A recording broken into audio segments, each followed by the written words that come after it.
Chapter 15, Life Processes in Living Organism, Part 3, Standard 9th. Human body respond to the surrounding. How does it respond to the surrounding? If it is very hot, we start sweating. If it is very cold, we start shivering. Right? If it is raining, we feel cough and cold. So these all are impulses.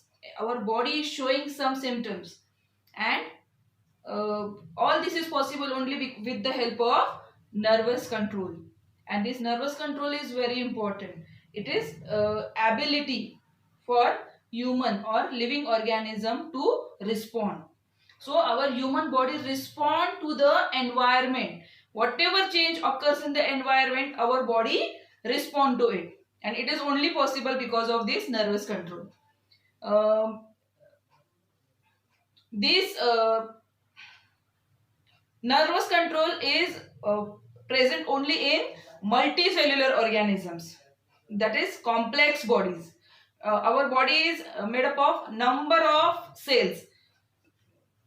There are so many number of cells, and all these number of cells work together, and it is possible to work together with coordination with the help of nervous control itself only. But in unicellular organism, this nervous system is not present. There is no nervous system present. So no impulses are coming to this unicellular organism, right?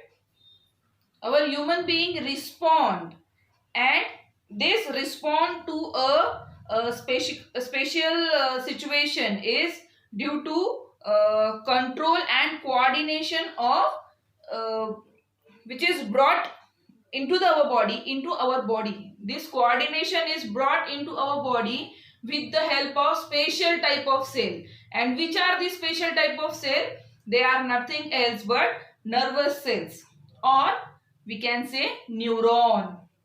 Make it a point. Neuron is related to nervous system, and nephron is related to kidney.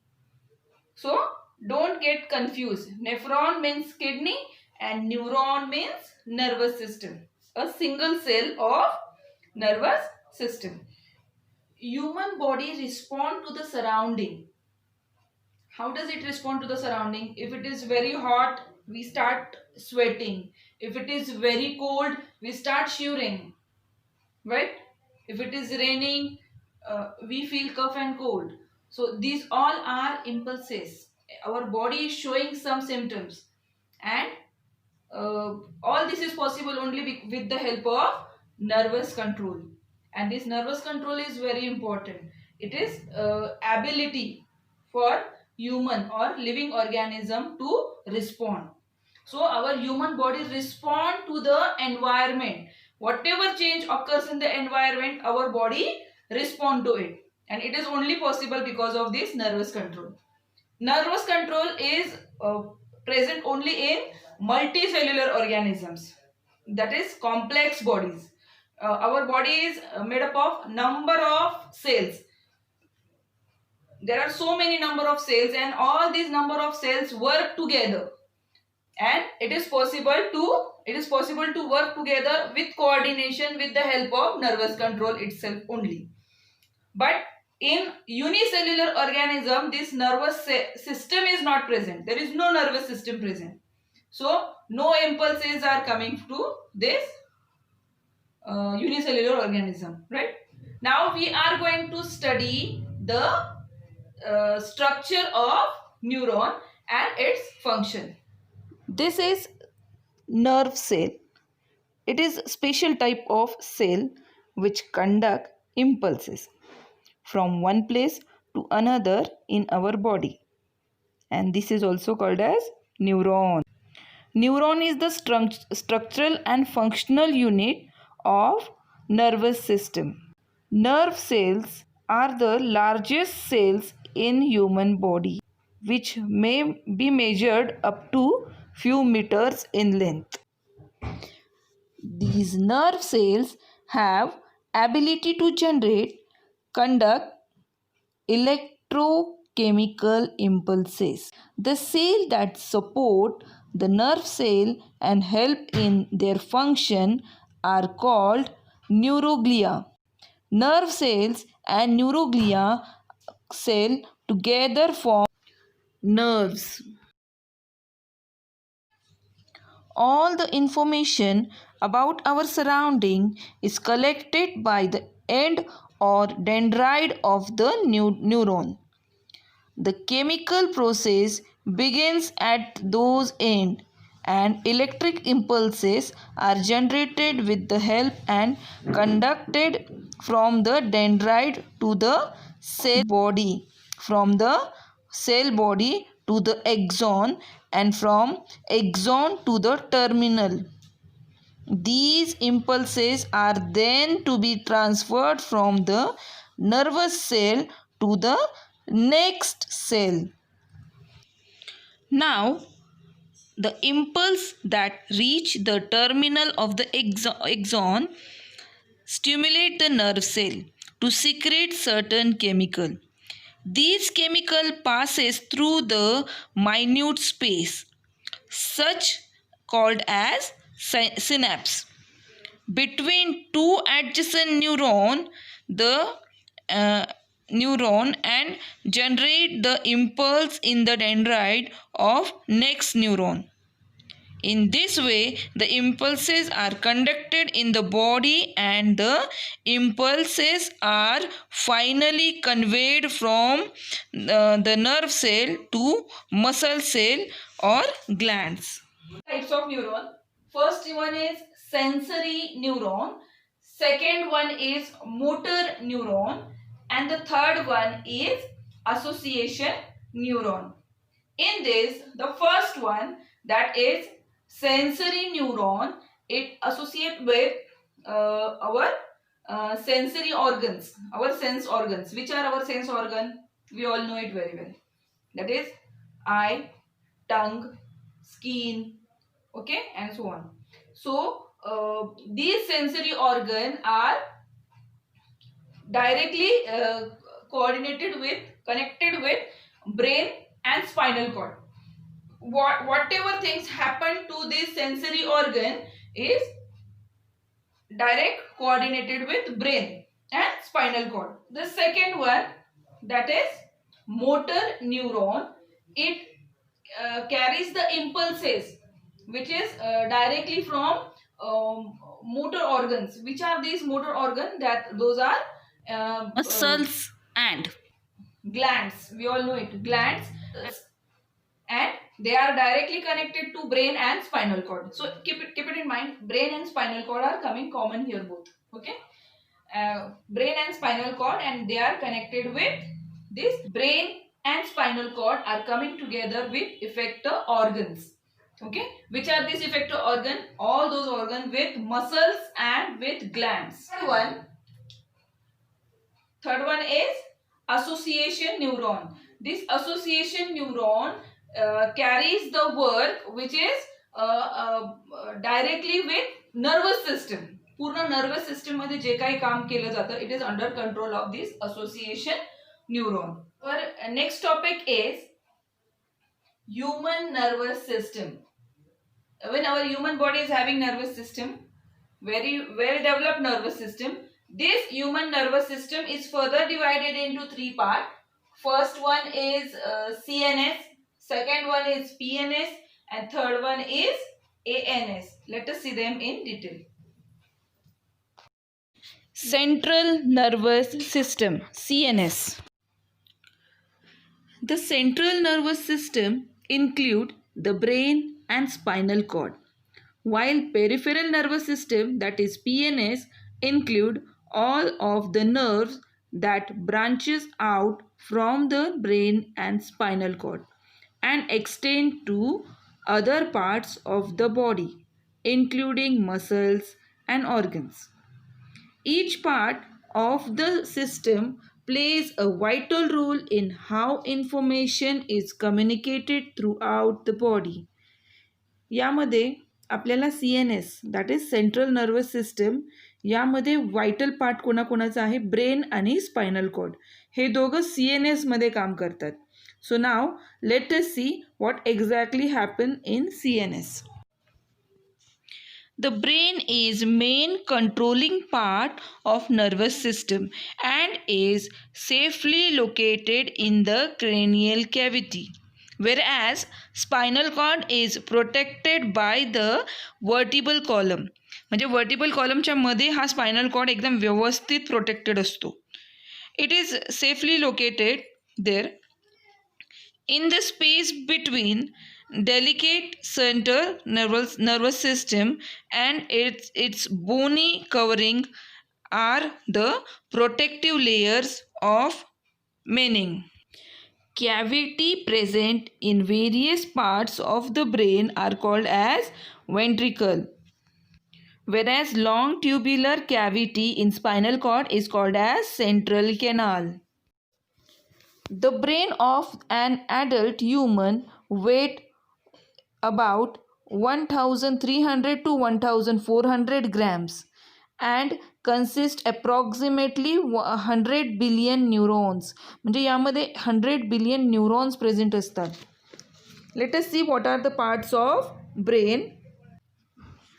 Cerebrum. This is the largest part of our brain. It consists of two central hemispheres. The hemispheres are joined with each other with the help of tough fiber and nerve tract.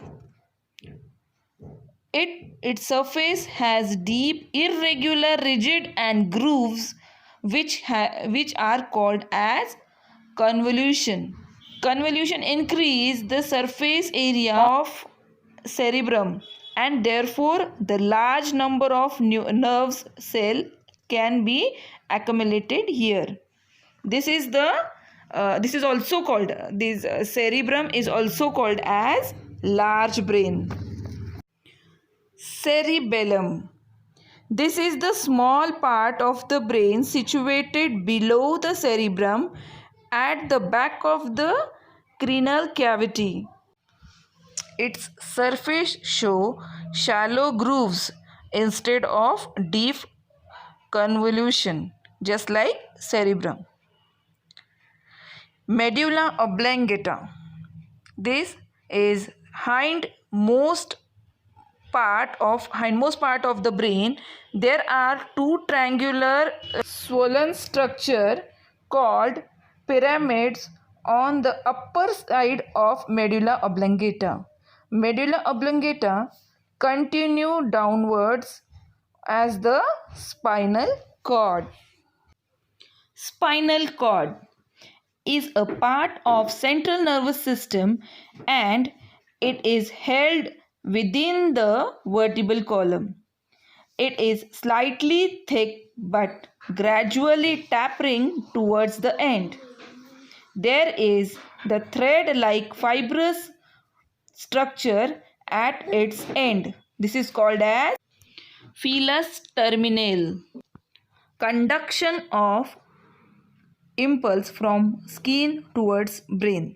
Second, conduction of impulse from brain towards muscle or glands.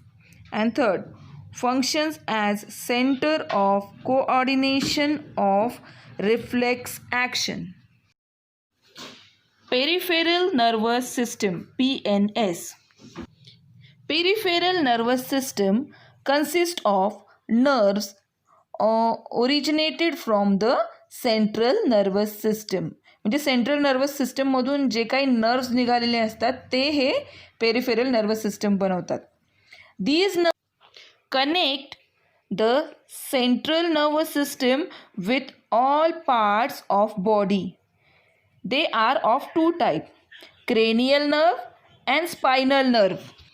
Cranial nerve originated from the brain are called cranial nerve. They are associated with various parts in the head, thorax and abdomen. There are 12 pairs of cranial nerve. Spinal nerve. These nerves originating from the spinal cord are called spinal nerve. These are associated with arms, legs, skin and some other parts of the body. There are 31 pairs of spinal nerves. Autonomic Nervous System, ANS. It consists of nerves of involuntary organs like heart, lungs, stomach, etc. It is not under the control of our will. म्हणजे यामध्ये अशा nerves आहेत ज्या आपल्या कंट्रोलमध्ये नसतात. या इनव्हॉलेंटरी ऑर्गन्समध्ये असतात, जसे heart, lungs, stomach etcetera. Reflex action, an immediate and involuntary response given to the stimulus from the environment is called as reflex action. Sometimes we react on an incident without thinking on our part or control over the reaction. This response is response given to the certain stimuli from the surrounding. In such situation, proper control and coordination is achieved even without intervention of brain. Look at above diagram. There are certain numbers given. Now, according to you, what should be the names given to these numbers? What should be written on 1? Heat. What should be written on 2? Pain. So, try to answer it yourself. The second part is very important part, that is chemical control. Certain chemicals are released through glands which are present in our bodies, and these chemicals control the function of our body. And endocrine gland is the major gland which secretes certain hormones. Certain chemicals activities are controlled. Let us see how they are controlled. There are so many glands, and this endocrine gland is also called as ductless gland. Why it is called as ductless? Because there is no duct. Okay. These glands do not have any arrangement of their own to either store or to carry their secretion. Hence, as soon as hormones are produced, they are directly released into the blood circulation. म्हणजे रक्तामध्ये direct ते release होतात hormones, जे ह्या Gland secrete करतात. As soon as the hormones are produced, they are directly released into the blood circulation. Thus, endocrine glands are present at specific location in our body. Their secretion reach all parts of the body via blood.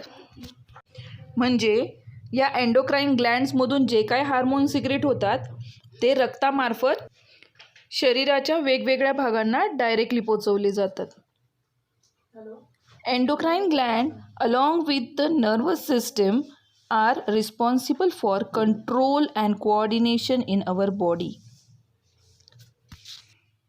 It is very important that hormones are secreted only in required quantity, and there is a special mechanism which controls the quantity and timing of the hormone secretion.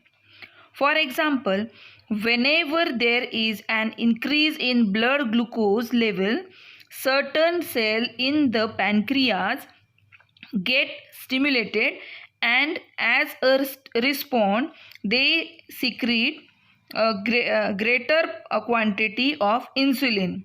So if this insulin does not secrete in adequate quantity, the person may have high sugar level, or if it is secreted in higher quantity, the person may have low sugar level.